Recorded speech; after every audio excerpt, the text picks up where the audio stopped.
नमस्कार, आप देख रहे हैं कॉर्बी चैनल। आज जिस टॉपिक पे हम लोग बात करने वाले हैं वो है पेमेंट एग्रीगेटर लाइसेंस। आप सब में से बहुत सारे यूजर वो होंगे जो आज फिनटेक बिजनेस में काम करना चाहते हैं या इंटरेस्टेड है, तो उनके लिए वीडियो है। वीडियो के अंत तक बने रहेगा। बहुत कुछ आपको इस बिजनेस में बताने वाला हूँ कि ये बिजनेस चलता कैसे है, और काफ़ी सारी इंफॉर्मेशन आपको इसमें बताएंगे कि पेमेंट एग्रीगेटर कैसे कर सकते हैं आप काम। तो पहली बात तो है कि पेमेंट एग्रीगेटर है क्या। पेमेंट एग्रीगेटर एक मिडिल मैन की तरह काम करता है। एक टेक्नोलॉजी प्लेटफॉर्म है जो कस्टमर और मर्चेंट के बीच में फैसिलिटेट करता है आपकी सारी सर्विसेज को, आपके पेमेंट प्रोसेसिंग को। अगर आप ई कॉमर्स की वेबसाइट है आपकी है, तब भी आपको एक पेमेंट गेटवे, एक पेमेंट एग्रीगेटर का यूसेज होता है, जो आप उसके चेकआउट पेज पे जाकर के आप पे करते हैं या कस्टमर। तो आपने देखा होगा कि एक पेमेंट गेटवे पे लेके जाता है, चाहे पेयू हो, रेजर पे हो या फोन पे हो। इस तरीके की हमारे पास गेटवे है, सीसी एवेन्यू है। तो इन्हीं सब चीज़ों के बारे में बात करेंगे। आखिर ये बिजनेस मॉडल काम कैसे करता है और इसका जो प्रोसेस है वो टोटली कैसे काम करता है, इन्हीं सब के बारे में हम लोग बात करेंगे। तो पेमेंट गेटवे का जो इकोसिस्टम है उसमें एक सबसे पहला जो है वो कार्ड नेटवर्क है, जो डेबिट कार्ड और क्रेडिट कार्ड है। डेबिट कार्ड में वीजा, मास्टर और रुपी कार्ड है इंडिया में, और क्रेडिट कार्ड में सेम वीजा, मास्टर, रुपी कार्ड और बाकी जो अमेरिकन एक्सप्रेस और बाकी सारे डिनर कार्ड, ये हो गया। दूसरा आपका बैंक आता है। तीसरा हो गया पेमेंट गेटवे, पेमेंट एग्रीगेटर की कंपनी खुद। और चौथा है इसके नेटवर्क को सपोर्ट करने वाले लोग, जो इस पूरे इकोसिस्टम को टेक्निकली ट्रांजिट कराते हैं, जो यहाँ से वहाँ तक इन्फॉर्मेशन जाता है उसको बोलते हैं स्विच प्रोवाइडर। वो ये चार लोग का पूरा इकोसिस्टम पूरे पेमेंट गेटवे बिजनेस को ऑपरेट कराता है। और सबसे बड़ी बात है कि जब भी आप कोई ऑर्डर ऑनलाइन देते हैं, आपने अपना डिटेल डाला, अपना क्रेडिट कार्ड डिटेल डाला, डेबिट कार्ड डिटेल डाला, तो एग्रीगेटर को साफ साफ ये कहा गया है कि आप, आरबीआई ने साफ साफ कहा है कि आप कोई भी क्रेडिट कार्ड का डिटेल्स नहीं सेव करेंगे, ना डेबिट कार्ड का, ना पासवर्ड कस्टमर का आप सेव करेंगे। और इन सभी प्रोसेस के बारे में हम लोग रेगुलेटरी एस्पेक्ट से बात करेंगे कि अगर आपको पेमेंट एग्रीगेटर लाइसेंस चाहिए तो कैसे काम करना है। तो आपको समझ में आ गया होगा कि ये एक इंटरमीडिएटरी है जो पूरे इकोसिस्टम को टेक्निकली सर्विस देता है। आप फिर से इकोसिस्टम में हैं, आपको कोई चीज़ परचेज करनी है, आप किसी वेबसाइट पे जाते हैं, चेकआउट पेज पे आप अपना डेबिट क्रेडिट कार्ड निकाल के पेमेंट प्रोसेस करते हैं। तो ये एक टेक्नोलॉजी है जो जिस बैंक ने आपको कार्ड इशू किया है उसके थ्रू प्रोसेस होकर के मास्टर वीजा कार्ड के नेटवर्क से पैसा आके आपके अकाउंट से पैसा कट जाता है। इसी पूरे इकोसिस्टम में आरबीआई ने जो गाइडलाइन इशू किए हैं 2007 में, हमने जो पेमेंट सेटलमेंट सिस्टम को लेकर के गाइडलाइन आई थी, उसी के हिसाब से हम लोग जो है बात करेंगे। तो सबसे पहली बात है कि पेमेंट एग्रीगेटर है कौन। तो पेमेंट एग्रीगेटर एक सर्विस प्रोवाइडर है जो फैसिलिटेट करता है आपके इलेक्ट्रॉनिक पेमेंट प्रोसेसिंग को, जिसकी बात हम पहले भी कर चुके हैं। मर्चेंट को और जो काम करता है वो जो इंटरमीडिएटरी काम करता है, मतलब मर्चेंट एंड पेमेंट प्रोसेसर के बीच में कंसोलिडेटिंग का काम करता है, ट्रांजैक्शन प्रोसेस का काम करता है। तो ये सिंगल मर्चेंट अकाउंट है जो बहुत सारे बैंक्स को इंटीग्रेट कर लेता है, बहुत सारे कार्ड्स को इंटीग्रेट करके रखता है। तो इसीलिए इसकी रिक्वायरमेंट जो है इंडिया में बहुत बढ़ती जा रही है। जिस तरीके से डिजिटलाइजेशन होता है, इसमें एक जो उनको एक फ़ी मिलता है, जो MDR आप कहते हैं, मर्चेंट डिस्काउंट रेट। जैसे कि 100 रुपये का ट्रांजेक्शन है तो अमूमन आपको 2 रुपये कट के मिलता है मर्चेंट को, 98 रुपये। 2 रुपये जो है ये जाता है पेमेंट एग्रीगेटर के पास। पेमेंट एग्रीगेटर का उसमें शेयरिंग है, जो अमूमन 20 पैसे के आसपास का शेयरिंग पेमेंट एग्रीगेटर का होता है। और बाकी जो पैसे हैं वो आपके जो जिस बैंक का कार्ड है वो लेगा, और जो डेबिट कार्ड में जो टाइप ऑफ कार्ड है, क्रेडिट कार्ड में टाइप ऑफ कार्ड है वो लेगा। उसमें इंटरचेंज फी भी होता है कई बार अगर आपका इंटरनेशनल ट्रांजैक्शंस है। तो ये सारी चीज़ें जो है इसमें काम करती है। अब बात करते हैं पूरे प्रोसेस को कैसे चलता है। जब भी आप कोई पेमेंट एंटर करते हैं, अपना क्रेडिट कार्ड, डेबिट कार्ड या UPI डिटेल, तो अगर आपका जो क्रेडेंशियल्स, जो आपने पासवर्ड डाला है वो बैंक से मैच करेगा, तो बैंक आपके कार्ड को प्रोसेस कर देगा, आपके पेमेंट को प्रोसेस कर देगा। पेमेंट प्रोसेस होकर के बैंक आपके जो एस्क्रो अकाउंट में सेटलमेंट के लिए जाता है, और उस एस्क्रो अकाउंट जो है वो जिस पेमेंट एग्रीगेटर का लाइसेंस यूज हो रहा है उस प्लेटफॉर्म पे, वो और एक स्पॉन्सर बैंक के बीच में एस्क्रो अकाउंट खुलता है। उसी एस्क्रो अकाउंट में आपका पैसा जाएगा और T+1 मतलब अगले जैसे आज का ट्रांजैक्शन है तो कल को छोड़ के परसों आपके अकाउंट में आफ्टर 1 डेज आपके अकाउंट में पैसा जाता है। तो ये पूरा प्रोसेस इस तरीके से काम करता है।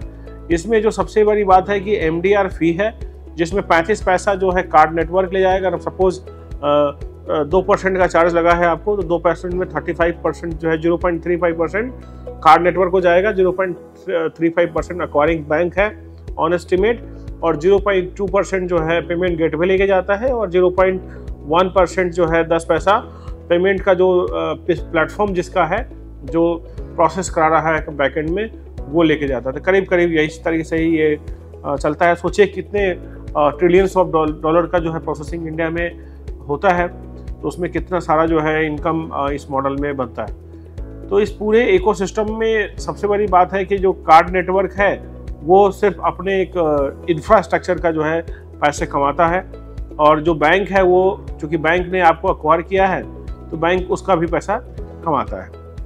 और पेमेंट गेटवे जो है बहुत सारा एक मतलब ई-कॉमर्स की कंपनी हो या आज के समय में B2B या B2C की कंपनी हो, D2C की कंपनी हो, हर किसी को इसकी ज़रूरत जो है पड़ती है। और जब हम बात करते हैं इस पूरे बिजनेस मॉडल में तो बहुत सारे जो है नए प्लेयर अभी इंडिया में आप देखेंगे बहुत सारे लोगों ने पेमेंट गेटवे लिया है। जिसका भी वॉल्यूम ज़्यादा है तो उसको पता है कि इसमें जो 0.2% वो आपको मतलब मिल सकता है, तो इसी के लिए लेकर के लोग जो है करते हैं। अब जब आप पेमेंट एग्रीगेटर है तो आप मर्चेंट को ऑनबोर्ड करेंगे। मर्चेंट ऑनबोर्ड करते समय आपको उसको नेचर का बिजनेस कि वो काम क्या करेगा, क्या वो रिस्की बिजनेस है, जनरल बिजनेस है, उसकी रिफंड पॉलिसी क्या है, और किस तरीके की सर्विसेज है, उसकी प्राइसिंग क्या है, तो ये सब इंश्योर करके आप मर्चेंट को ऑनबोर्ड करते हैं। अब बात करते हैं हम लोग जिस पर्पस के लिए वीडियो बनाई है कि लाइसेंसिंग रिक्वायरमेंट क्या है, पेमेंट एग्रीगेटर की लाइसेंस रिक्वायरमेंट क्या है।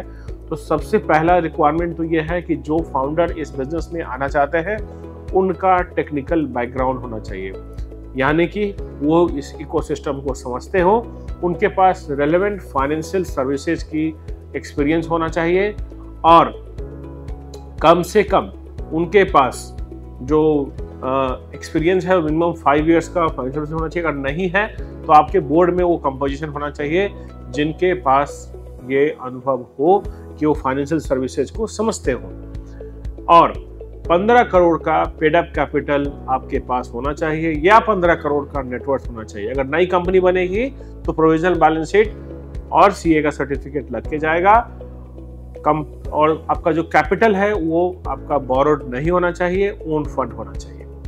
और उसके बाद है टेक्निकल इंफ्रास्ट्रक्चर जो आप बिल्ड करने जा रहे हैं payment gateways, payment aggregator system को, उसका पूरा infrastructure, processing, refund, fraud, chargeback, इन सब के जो FAQs हैं, जहाँ जहाँ मैकेनिज्म है वो सारा आपको बताना होगा कि आप इसको कैसे हैंडल करने जा रहे हैं under department of payment settlement system, जो RBI की गाइडलाइन है उसके हिसाब से। तो कंपनी बनाना सबसे पहला काम है, दूसरा काम है पेड अप कैपिटल अरेंज करना, तीसरा काम है एकदम तोड़ू टीम होनी चाहिए आपके पास। टीम में रिस्क के बंदे होने चाहिए, IT के बंदे, लीगल के बंदे, ये सारा इंफ्रास्ट्रक्चर आपके पास होना चाहिए ऑन एप्लीकेशन। और फिर आप RBI के पास जाते हैं इन प्रिंसिपल लाइसेंस के लिए। इन प्रिंसिपल लाइसेंस से पहले RBI आपसे बिजनेस प्लान मांगेगी कि आप जो मैंने जो पहले कहा 0.2% बचता है वो रेवेन्यू कैसे जनरेट करोगे, मर्चेंट कहाँ से आएगा, क्या एक्विजिशन मॉडल होगा, क्या आप ऑनलाइन काम करने वाले हो, ऑफलाइन करोगे या दोनों ही करोगे, किसको ऑनबोर्ड करोगे, ये सारी details, technical depth business plan आपको RBI को सबमिट करना है। और सबसे बड़ा की प्लेयर बिजनेस प्लान ही है इसके अंदर, और उसमें सॉफ्टवेयर प्लान बहुत ही इंपॉर्टेंट है। और मैक्सिमम प्लेयर्स का जो एप्लीकेशन रिटर्न या रिजेक्ट हुआ है वो सिर्फ इसलिए हुआ है कि सॉफ्टवेयर के साइड पे वो RBI को कन्विंस नहीं करा पाते हैं। इसमें टॉप कंपनीज का भी नाम है जो आज तक सॉफ्टवेयर पे काम नहीं करा पाए।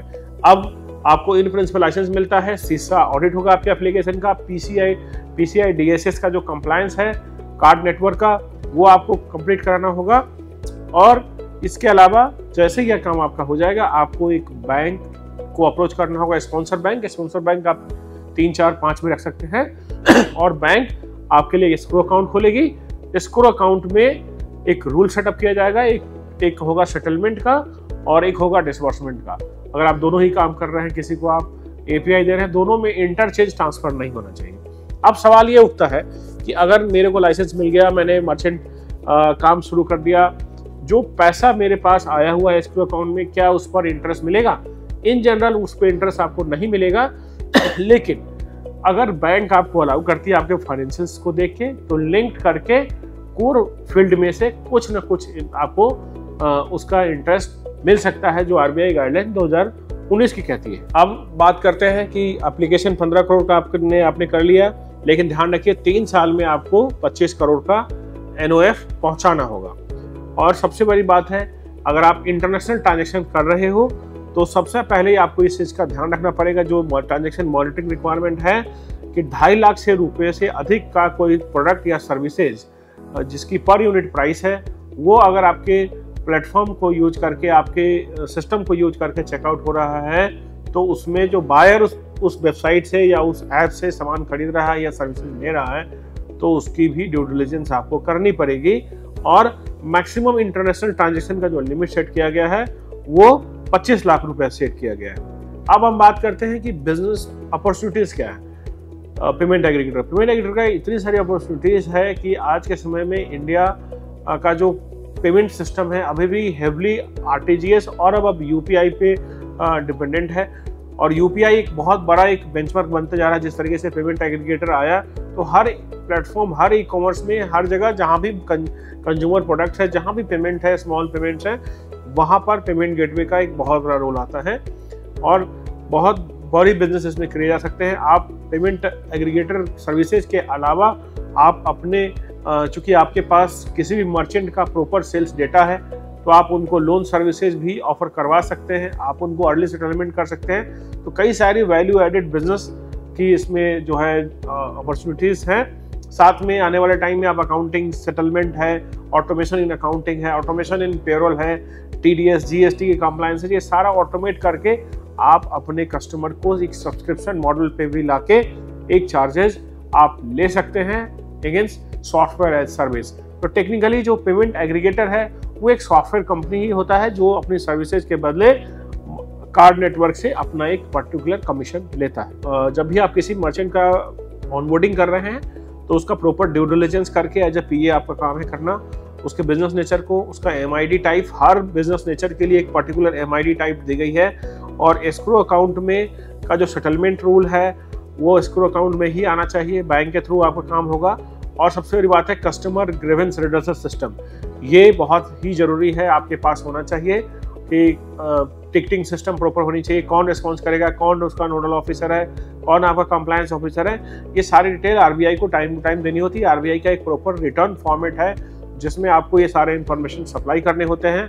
आपके सारे डिपार्टमेंट का SOP सेट करना होता है, चाहे वो कस्टमर केयर हो, पेमेंट सिस्टम हो, फ्रॉड का सिस्टम हो, चार्जबैक का सिस्टम हो, या फ्रॉड IP डिटेक्शंस हैं, जो रिपीटेड फ्रॉडुलेंट ट्रांजेक्शंस होते हैं, जो हाई रिस्क बिजनेस है, गेमिंग है या एडल्ट है, या इस तरीके के ई-कॉमर्स है, ड्रॉप शिपिंग है, कुछ इस तरीके के जो बिजनेस नेचर है जिसको हाई रिस्क बिजनेस बन जाता है, तो उसके ऑनबोर्डिंग, उसके रिस्क के केस में आप क्या करते हैं, बिकॉज जब चार्जबैक आएगा तो आपको ही भागना पड़ेगा। तो चार्जबैक को अच्छे तरीके से आपको रिकंसाइल करना है, चार्जबैक की प्रॉपर रिपोर्टिंग होनी चाहिए, कस्टमर के ग्रीवेंस की रिपोर्टिंग होनी चाहिए, ताकि ये सारा ऑटोमेशन होना चाहिए। नहीं तो आपका जो 0.2 पैसा जो आप कमा रहे हो वो आपको सर्विस करने में लग जाएगा, कस्टमर सर्विस में ही और ट्रांजेक्शन्स को हैंडल करने में लग जाएगा और आप पैसे बना नहीं पाओगे। तो सबसे ज़रूरी है इसमें टेक्नोलॉजी का प्लेटफॉर्म होना, लाइसेंस लेना, लाइसेंस के बाद कंप्लायंस मेंटेन करना, कंप्लायंस के बाद जो है रेगुलर ऑडिट, SOP, ये सारी चीज़ें आपको मेंटेन करके रखनी होती है। कॉर्बिस में कोई भी आपकी ऐसे रिक्वायरमेंट है, अगर आप चाहते हैं कि आपको पेमेंट एग्रीगेटर लाइसेंस अप्लाई करना है, you wanted to apply it, you are feel free to contact us at info@corbis.io। आप हमें संपर्क कर सकते हैं या आप हमारे चैनल पे कमेंट कर सकते हैं कि जो भी आपकी क्वेरी से रिलेटेड हो। और अगर ये वीडियो पसंद आया है तो चैनल को सब्सक्राइब करना ना भूलें और हमारे अपने दोस्तों के बीच में भी इसको शेयर करें। अगर कोई भी आपके जानकार पेमेंट गेटवे से रिलेटेड बिजनेस शुरू करना चाहता है, अगर आपको इंग्लिश में ये वीडियो देखना है तो हमारी कंपनी का दूसरा YouTube चैनल है जो एंटरस्लाइज के नाम से है, वहाँ पर भी आपको फिनटेक से रिलेटेड बिजनेस मॉडल के जो वीडियोज़ हैं वो इंग्लिश में देखने को मिल जाएंगे, क्योंकि 2 हम अलग अलग वीडियो बनाते हैं। धन्यवाद, थैंक्स फॉर वॉचिंग।